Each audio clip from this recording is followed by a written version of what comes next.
Thank you. So as mentioned, I'm at Lyft. A lot of you don't know Lyft. We're a ride-sharing company. We're not in Europe at this time, so maybe that's why you haven't used it. But things have been going very well for us in the United States and North America.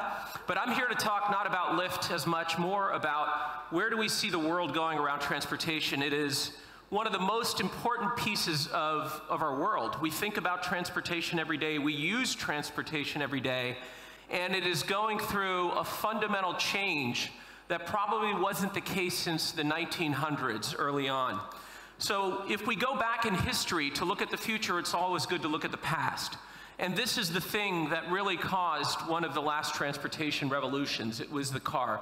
And it seems like a very simple machine, but for the time in the early 1900s, it was a very complex machine to make. And it's amazing how quickly this invention spread to the entire world. This was before the age of the internet, before the age of telecommunications. It's just amazing. To show that point, I want to take you back to New York City. This is 1900. This is Easter morning. There's a parade every Easter morning in New York City. And if you can look here, you will see in 1900, most of the vehicles there were the last generation, which were horse and buggy that were there, except there was one car that you couldn't see that well. Now, if you fast forward to 1913, only 13 years later, it's all cars. 13 years. That is a very fast period of time, especially those days, with the exception of one horse and buggy that still remained there. That person thought they'd be there forever. But the roads changed, the world changed, cities changed. Cities were then created around cars, not created around people, not created around walking. And in some cases, people are excited, and it really brought on a new revolution. It's because what we saw was a 6 times increase between the horse and buggy and the Model T. The Model T was really the first mass-produced car that was there. We're seeing an order of magnitude increase in capabilities and in value that's happening now with this new transportation revolution. So what happened after 1925 and into the 40s and the 50s is that the automotive industry worldwide became massive. $44 billion is spent each year in the United States on marketing. What that $44 billion did is it convinced consumers that their identity, that their personality, their independence, their freedom was tied to an automobile. You bought a car because it defined you. You bought a car because it was cool, and you want it to be cool, like everyone else in doing it. As a result, it's amazing. The average American now owns at least 2+ cars. That's there. So that sounds great, but there were a lot of unintended consequences that have occurred because of that. If you look around the world, and this is Los Angeles, 75% of vehicles on the road are single occupancy. There are 5 seats in a car, but we're only using one of them. And it causes a significant amount of congestion. The amount of time people spent transporting themselves in a city is significant, and this is only getting worse because what we're seeing globally is a massive trend towards urbanization, people moving into cities. In the next 10 years, there will be 2.5 billion people moving into cities. There will be $5 trillion spent every year on urbanization, and this is not as much in Europe, not as much in the US, which is urbanized, but think about Africa, think about China, think about India. In fact, in 15 years, the largest city in the world is going to be Lagos, Nigeria, which is barely even recognizable by most people today. There is no way, with 2.5 billion more people moving into cities, that the current mode of transportation around vehicles will work. We know that if we build more roads, more cars come, more congestion comes, more emissions come, despite our friend, Mr. Trump, who doesn't believe that. We also see that in cities, 14% of cities are allocated to parking. That is a huge waste, especially as cities' real estate prices are increasing significantly. It's becoming less affordable to live and we're taking a lot of that space with parking. And of course, the emissions problem, as I talked about, has really gone up dramatically. Transportation is the #2 largest source of carbon emissions worldwide. And then, of course, there's safety. In the entire world, over 100,000 people die every year. In the United States, it's 40,000 due to vehicle fatalities. 94% of those accidents are human error. And what people don't understand is that vehicle emissions, if you live near a highway where there's a lot of vehicles, what we're seeing now, we're getting statistics that more people are dying from emissions-related diseases than they are even from car accidents that are there. So this is a crisis that we're coming in. The other piece that is overlooked is that access to affordable transportation is a key around moving us out of poverty. The world is also facing a crisis of income inequality, where the underserved communities are getting more and more left behind. If you provide them cheap transportation to jobs, it's much more likely to succeed than if that community is way out of the city and can't get access to those jobs that are there. So it's very important from an economic perspective as well. And I think the most important thing here is that we were sold a dream. We should all own cars. Guess what? You're using your car 4% of the time. 96% of the time, a car is sitting idle. And if you add up the costs in the United States of gas, maintenance, the vehicle, all those things together, it's over $8,500 a year. It's the second largest expense after housing. You're spending more on a car in the United States than you spend on food. So this really doesn't make sense. We've seen the world change, and these two people were the founders of Lyft. Logan and John realized that things need to change. He wasn't just a tech entrepreneur that came upon his next idea. When Logan, on the left, was in college, while people were drinking lots of beer and partying, he was on the board of the Santa Barbara Transportation Association trying to get buses to be more efficient. And so he really felt that there has to be a different way. He looked at the internet and saw that the internet was used to connect people with jobs, job boards that are there. Why can't we have a ride board? And he came up with that inspiration because he was in Africa, in Zimbabwe. And in Zimbabwe, he found that entrepreneurs bought buses and took them in different routes and picked up people along the way. And it was much more efficient than owning a car. So he said, why can't I enable that in the United States? And that's what became Lyft. Lyft, and that's what really born out of ride sharing. We were the first to do peer-to-peer, which is someone else that has a car. Why don't you let them drive someone else rather than it being just a professional? And that started a whole revolution. So Lyft is about getting where you want to go without owning a car. Our mission is very clear. We are going to reduce car ownership. We don't need as many cars. We utilize our car 60 to 80% of the time, whereas a consumer utilizes their car 4% of the time. So we need 20 times less cars if we are successful in our mission in doing this worldwide. And we can reclaim our cities. This is a huge market. Why are there so many companies? There's 150 companies going after autonomous, self-driving. They're each spending billions of dollars because it's a $2 trillion market in the US, $10 trillion worldwide. Today, shared rides, ride sharing is a very small piece. People using United States Uber and Lyft is 0.5% of vehicle miles traveled. It's very, very small. We expect that to grow significantly over time. The world is moving from ownership to on-demand. Just like they're using Spotify for music, Netflix for watching television, it's the same thing. Transportation is moving to an on-demand scenario. We believe the future is going to be about subscription to transportation, just like you subscribe to Spotify or to Netflix. Everything will be included. We view ourselves as a mobile network for transportation, just like you have Telia, who's sponsoring this stage. We view that as the future, and that a consumer will be able to access whatever they need. Today, you're buying a car as the least common denominator. It's a vehicle that can do lots of things. You'll be able to get into cabins that are specifically made for whatever you want to do, sleep, eat, work, and I'll show you some of that later. For consumers, this is a prediction by a Stanford-based think tank called Rethink. And they think that when this revolution happens, transportation will be 10 times cheaper.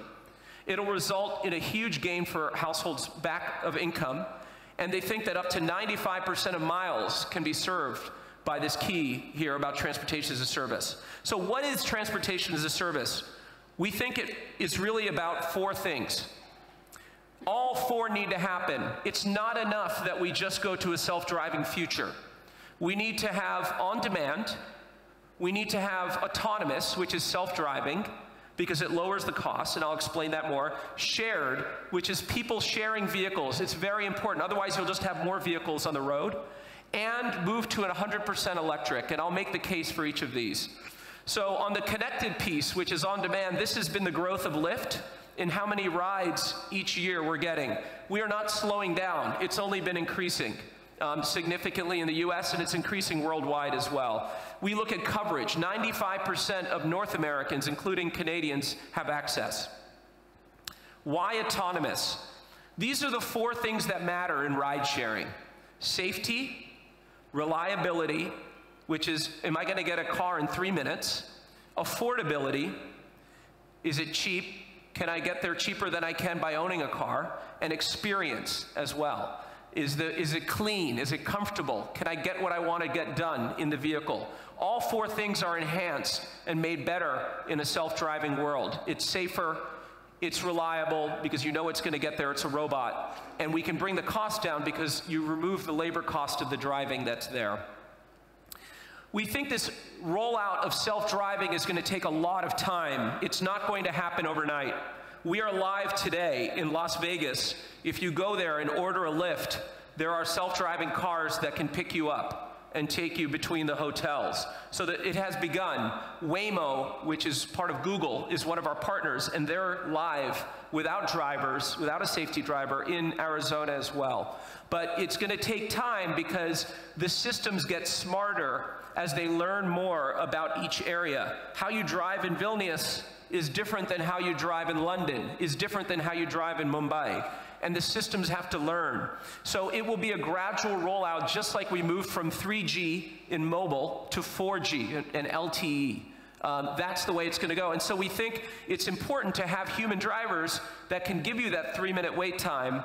This is what Lyft has today. As you add in the autonomous over the next 10 years, there will not be less drivers in the next 10 years. There will be more drivers because the demand overall for the service is moving faster than how quickly self-driving is moving. Another key point here, this is San Francisco, is that you have to learn every street. You have to map the entire city down to the centimeter. That's the level of accuracy the car needs to understand where it is. So we can look at all the different streets in the city and figure out which ones are safe to drive. Only when someone orders a Lyft to a safe route do we send an autonomous vehicle. So that's an advantage we have, and why self-driving will roll out first in ride sharing before you can buy a self-driving car from an auto company. So the technology is getting ready, but are the people ready? Like most things in technology, younger people are driving this shift. The younger you are, the more likely you are to step into a self-driving car. Unfortunately, there have been some accidents that have occurred. You've heard in the news about Uber and Tesla accidents, and they have caused, in the United States at least, a setback of trust. So it is something that the industry has to do, is to earn the trust of people, because more and more people are worried. They don't understand the technology. So over the next 5 years, it's very important that we explain this more to consumers. And one of the things that we're doing to explain it, we've developed, this is in Unity, it's an application that sits on an iPad. And what we do is we show the vehicle you're in, because there's 2 questions people want to know when they get in a self-driving car. One is, what is the car seeing? Is it seeing what I'm seeing? Number 2 is, how is the car reacting? Is it doing the things that I would do? So we put this in there so that you can show exactly what the car is seeing and how it's reacting to it. And it builds trust, which is very important. As I mentioned, this is really happening everywhere. You can see it all in Finland, in Sweden, Estonia. Germany, there are trials now worldwide in various shapes and forms to bring self-driving. It is a big race. I think there will be many winners in this race. So what is Lyft doing here? We're doing two things. We view ourselves as a network, so we allow companies to plug into the network. If you have an autonomous car that you build in Lithuania, you can plug it into Lyft and give rides, just like a driver. We're also building the full technology in Palo Alto. In the last 10 months, we went from 0 to 250 people. And we're building the full stack along with our partner, Magna, who's the largest North American Tier 1 supplier in automotive. So we feel like we're doing that because the industry is not open yet. The problem has not been solved. We have lots of data from our network. We have 1.5 million drivers now, and we can bring that data to speed it up. We want this whole industry to accelerate. It's very important. The next piece of transportation that I mentioned about as a service is shared rides. What's amazing is we launch shared rides, and what is a shared ride? It is when I get into a vehicle, and then the vehicle stops and picks up someone I don't know who's going in the same direction. And many people said years ago that consumers will not do this. They're scared. They don't like to sit with people they don't know. Well, in the United States, where we have launched shared rides, over 35% of our rides are now shared. So people have done this, they've adopted it. It's cheaper, and it's actually social. It's fun to sit and talk next to someone rather than just looking at your phone the whole time in doing it. So this will grow as we get more efficient. It's a network business. The more people use it, the more people will, you'll match more, and you'll be able to get the price down even lower as we grow. In fact, what we've done is taken this to another level. We have a service, we call it internally shuttle, where it's a variable size vehicle, and instead of having a bus that is 60-person that stops at very specific bus stops, this is dynamic. People say, I want to get picked up along the way during a commute to work, and we dynamically pick up the right amount of people. We ask them to walk a few minutes in each direction to do that. It's much more efficient than a bus, than traditional buses that are there. Why electric? It's great for the environment, but it's also the right economic decision for a ride-sharing company.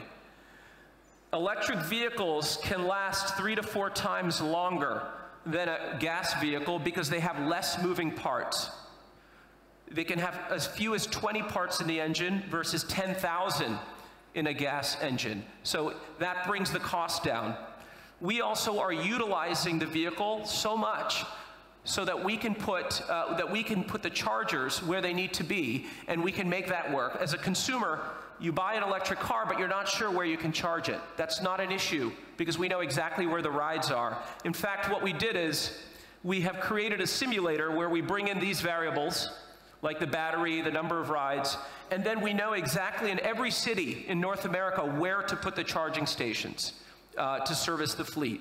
So we think electric is going to happen much faster for a ride-sharing company than even for the consumer that's there. So that's transportation, but there's a lot more that's happening. What are the second-order effects that happen with transportation? When these changes occur, and there's a lot less cars, and people get into electric and autonomous, and by the way, it will always be important to connect into transit. We think that trains are a very economical way to move people, and buses at peak times are the right way to move people. So it will be a combination of services. But what happens when people go there? There's interesting things to think about that are also opportunities for entrepreneurs worldwide. So for example, one thing is, if less people in the United States are getting their driver's license, how do you then have identity? That's what we've been relying on in the United States as a form of identity that's there. Maybe biometric technology, that'll happen. Another second-order effect, if we stop 94% of the accidents, that is a source of a lot of organs for people that need them. So what happens to organ donation? Now the good news is there's synthetic organs. I don't know if that's being developed in Lithuania, but it's happening worldwide, so that could potentially help. That's there. Let's go back to the auto industry. I think the auto industry is going to look more like the airline industry. where there were a few large suppliers of vehicles, like Boeing and Airbus. There are big financial companies that finance a fleet, like we are going to be having a fleet. And then there are airlines who operate. We look at ourselves that way, just like Delta or Southwest, that's there in the United States. So will there be new entrants? What's going to happen? There's going to be a lot of change. Already in the United States, sedan sales, sedans are the kind of normal 4 or 5 person car, are down. And people do not think they're ever going to go back up. And that's significant because there's so much manufacturing capacity worldwide for the automotive industry. If you look at a car, this is the Chevy Bolt, which is an electric car. The content of what's in a car has become mostly electronic. 56% of the cost of this car is the battery. And by the way, the batteries are lithium ion. And by the way, that's dependent on cobalt. What's the country that has the most cobalt? Congo. All of a sudden, there's a big war to get the cobalt out of Congo. So it's massive changes that people have not intended. In fact, Volkswagen, I think, tried to buy 50% of the supply of cobalt of the world in anticipation of moving to electric. What happens to insurance? This is the US insurance industry. It's massive, hundreds of billions of dollars. If most of the accidents go away, premiums will fall. This industry will be disrupted. If you look at, these are the levels of autonomy, level 5 being full autonomy. This is the prediction of how many accidents could be reduced. So we'll get to 95% that will be gone. Imagine for auto loans, $1.2 trillion is tied up in automotive loans so you can buy a car. That also will be impacted significantly and change. And you look at used cars. This is a $740 billion market in the US alone. That is going to change dramatically. Car rentals. It's very rare now to be why do you need to rent a car when you can get ride sharing and access on demand for whatever you need? If you add up all those effects from just these, it's a $2.1 trillion change in addition to transportation that's going to happen. These are the second order effects. All these businesses, local businesses, driving schools, motor service areas, AAA, gas stations, traffic lights, you don't need them. Lots of these things are going to be changing over time. The retail will change because of the delivery. We're already seeing that. This is a mall that has not been used so often. Maybe even the mall will come to you. This, of course, is in Japan. Where else would you have a mall that comes to you? It's not just about moving passengers. It's also about moving goods. And there's been some discussion yesterday in the mobility about drones. How do you one of the challenges, if you're delivering a package in an autonomous vehicle, how do you get the package from the vehicle to the doorstep of the apartment or the house? You need a whole different technology to do that. Amazon has lots of people working on that as well. This is an example that Mercedes took out of what they think the future is of delivery. I won't go through the whole thing, but in it you will see beautiful looking German people smiling. That's what they do. And they have this pick-pack-ship vans that are there. Everything is controlled holographically. Let's see if the person, there we go, smiling German. Battery electric, of course. You peel it away, and everything is automated inside of how the packages move. And then the question is, how do you deliver what's in that beautiful Mercedes van to the house? That's where you have little robots that can take out of the van, go from the van to the front door, deliver it to the nice person who's waiting at home, and go back in and replenish it that's there. So this is Mercedes' view of the future. It's not just about transportation, it's also about farming. Already, John Deere, probably in about 1/4 of its tractors, and most of the new ones that are being sold, have an element of autonomous in them. And most likely, faster than even passenger cars, you won't need operators for farming equipment that will be there. So what's the future look like for vehicles? This is an exciting time. Because now, think about it, as I said, everyone has been buying cars based upon a car being used for many use cases. If we're buying cars for ride sharing, I can be very specific about the use case that you need. There have been lots of great ideas, many different form factors that we think that will be unleashed by this. Here's one example that was a contest from some students in Europe when they thought about what the car of the future is. Don't ask me how it moves. Maybe it's magnetic levitation. But this is a modular view of how a car could be connecting in. I think that's Lithuania. I saw the street outside. If you look at what the interior could look like in this interim period, because sometimes you'll drive, sometimes it'll be autonomous, you'll see that the steering wheel could go in and you could swivel around onto your Surface tablet and do your work while you're driving along. You can be much more productive in that vehicle. We can even redefine what work is. Why does an office need to be stationary? Why can't the office be wherever you take it? This is in San Francisco. If you want a good view in your office, just move it. And of course, there's a beautiful Windows Surface tablet too that you can give presentations and make sorts of great drawings on. We're seeing innovation. You see Elon Musk talk about cars going underground. Then you've heard from Airbus about flying cars that are coming as well. The only thing I can say is that on flying cars, I think it's exciting, but my guess is that autonomous cars on the ground will come before flying cars that are there yet, but we're looking forward to it. Finally, I just want to talk about the future of cities, because as I said earlier, cities have been built around vehicles. Cities should be built around people. And cities will have lots of needs. Can you imagine when there's hundreds of thousands of autonomous cars, each acting independently? How do they make sure they understand what's going on and have some control? These are the needs we think a city has because of their citizens. Safety, making sure that there's still affordable transit and not just rich people are using the self-driving vehicle. Making sure that handicapped people can utilize it. What happens to a lot of the drivers in the long run that get displaced, that don't have a job? The efficiency, reduce it, making sure that it's electric and not more gas cars that are there, and that there is reliable transit across the entire city. So these needs require cities to also have operating systems on their own, and that represents a huge opportunity.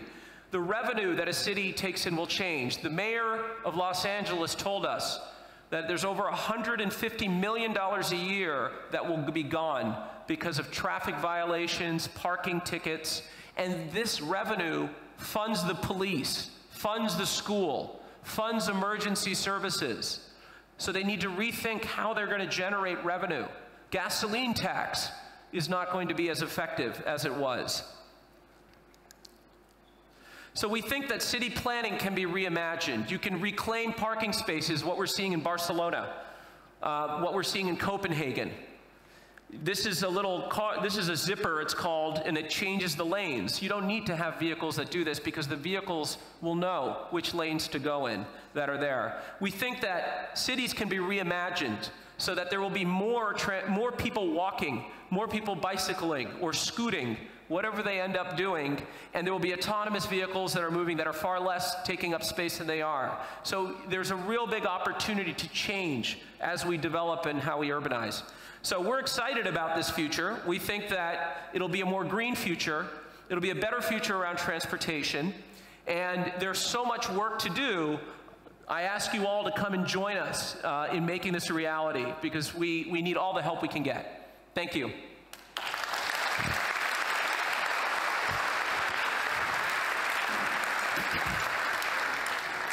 Wowzers. Should we have a chat? Sure.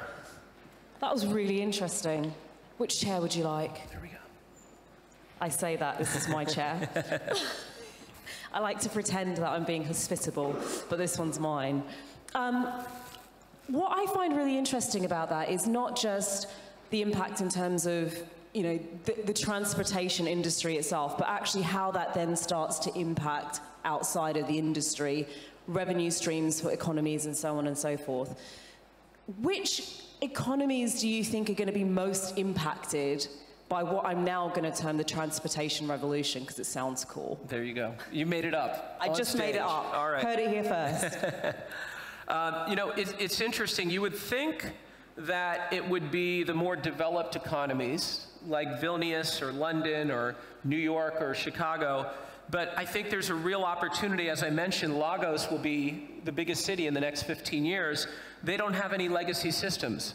They can skip designing their city around cars. They can go straight into this. So I think what we're going to see, and especially there are other countries that are politically more excited about the emissions challenge than the United States, such as China, as an example, and even India, and you're seeing the city growth in those cities. So I would look at the developing world to see probably the future impact faster than some of the developed world. And I think that brings me on to, what do you think the biggest challenges are going to be for the developed world? Because you kind of alluded to it a little bit. Developing countries, you know, what we've historically looked at as a curse for them, you know, the infrastructure's not there. Actually, in the realm of creating a completely different world of transportation, it's a blessing. So where do you think developed countries are really going to struggle to be able to implement some of this stuff? So I think that even if you look at ride sharing today, when we launched Lyft in 2010, it was 100% illegal. And it took a very long time to change the regulations in the United States, because the regulations in most countries did not anticipate that a stranger would pick you up and drive you, and that would be a better way to do it than the taxi system that exists today. Today, most of Europe still has significant regulation against ride sharing that's there. I heard that the mayor of Vilnius is actually he moved very quickly and set the tone, which is great, but that's not the case across. So I think as you go into this, as you go into the autonomous world, I think one of the biggest challenges we're going to have is that the technology is moving at an increasingly fast pace, and it is safer, but there will still be accidents, just like there are accidents that are human-caused every day. But the accidents that will happen over the next few years due to autonomous technology will be far more blown out and reviewed and scrutinized, and will cause the public opinion to really have a question, and will cause regulation to also have a question about how quickly this should move. So I think not the technology, but it's going to be how do the citizens and the government react when it's a very complex technology and it's not perfect. And we're still in a period where we're learning like toddlers. We're not adults yet. So what do you think rideshare companies like Lyft and other rideshare companies have got to do? What's their role in terms of regulation? Because you touched on that, you know, they launched, actually it wasn't legal, and there needs to be, you know, what's your view really in terms of regulation in this space when it's changing in a way that we never imagined, say, 10 years ago? Yeah.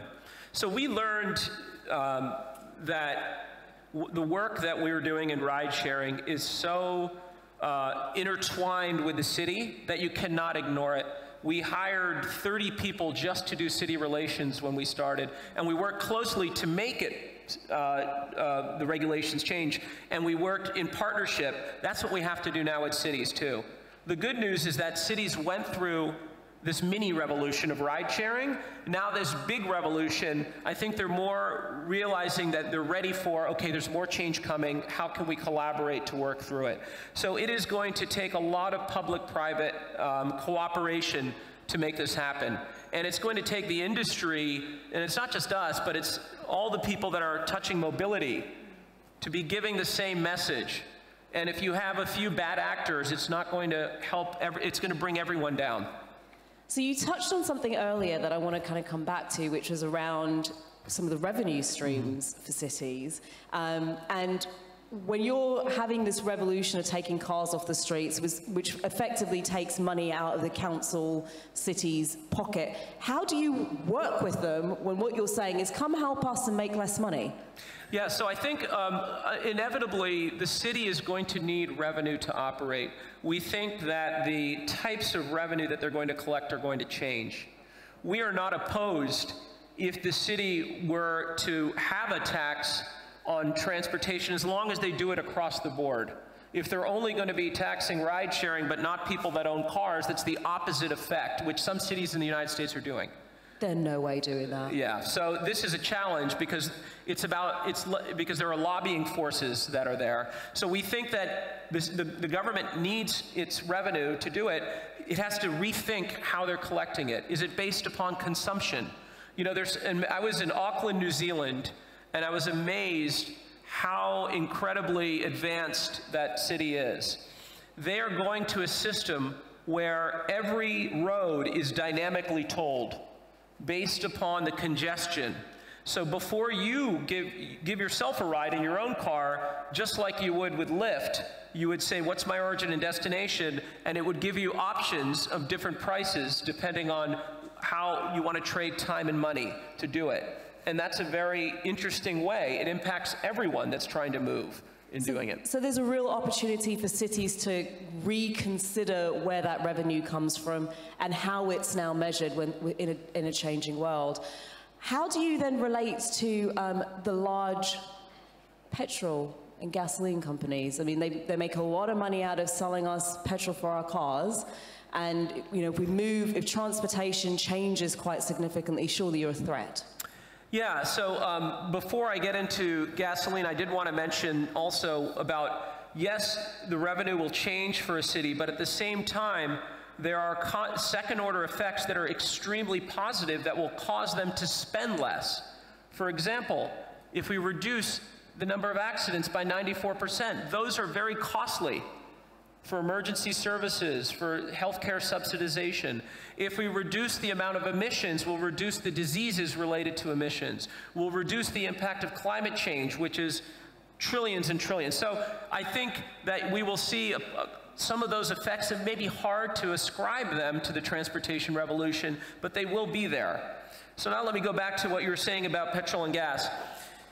Look, it is the case that has happened in any industry that is threatened that they will fight this change as long as they possibly can. We saw this with the tobacco industry. We've seen it with the oil and gas industry. And I think it's really up to all of us to make sure that they don't win in making that happen. The good news, though, is having talked to executives at oil and gas, they understand that their world is changing. And a lot of them are looking forward to renewable energy is not now about because it's subsidized by the government. It is simply cheaper to make energy from wind, from solar, than it is from fossil fuels. And so I think that the economic forces are going to be the big cause that's there, but it will potentially slow things down as well because of the lobbying efforts that they have. Fantastic. Ladies and gentlemen, please put your hands together again for Raj. Thank you. Thank you.